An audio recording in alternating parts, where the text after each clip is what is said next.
L'Europe en 3 minutes, le podcast. Toute l'Europe vous propose de mieux saisir les enjeux et le fonctionnement de l'Union européenne en 3 minutes.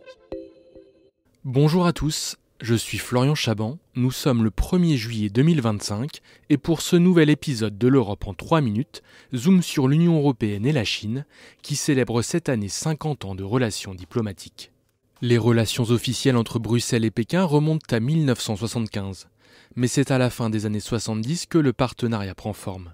En avril 1978, un premier accord commercial entre la Communauté économique européenne et la Chine voit le jour.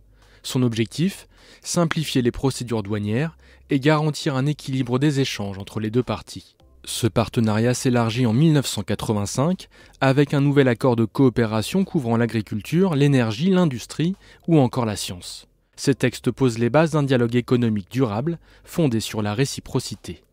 Aujourd'hui, les liens économiques sont plus forts que jamais. L'Empire du Milieu est notamment le premier fournisseur de biens de l'Union. Chaque jour, près de 2,3 milliards d'euros de biens et services sont échangés entre les deux blocs. Mais depuis 2019, la Commission européenne ne voit plus la Chine uniquement comme un partenaire. Elle la qualifie aussi de concurrent stratégique et de rival systémique, en raison notamment d'un accès limité au marché chinois. Les tensions se sont accentuées en 2024 avec la mise en place de surtaxes européennes sur les voitures électriques chinoises, entraînant des mesures de rétorsion de Pékin, dont une visant le cognac français. Beaucoup de monde estime, y compris en Chine, qu'il serait dans l'intérêt à long terme de la Chine de gérer de manière plus responsable ces déséquilibres économiques. C'est également notre point de vue et je pense que nous devons nous engager de manière constructive avec la Chine pour trouver des solutions dans notre intérêt mutuel. Vous venez d'entendre la présidente de la Commission européenne, Ursula von der Leyen, au Forum de Davos en janvier 2025. Au-delà des rapports commerciaux, l'Union et la Chine partagent un intérêt stratégique pour la transition écologique.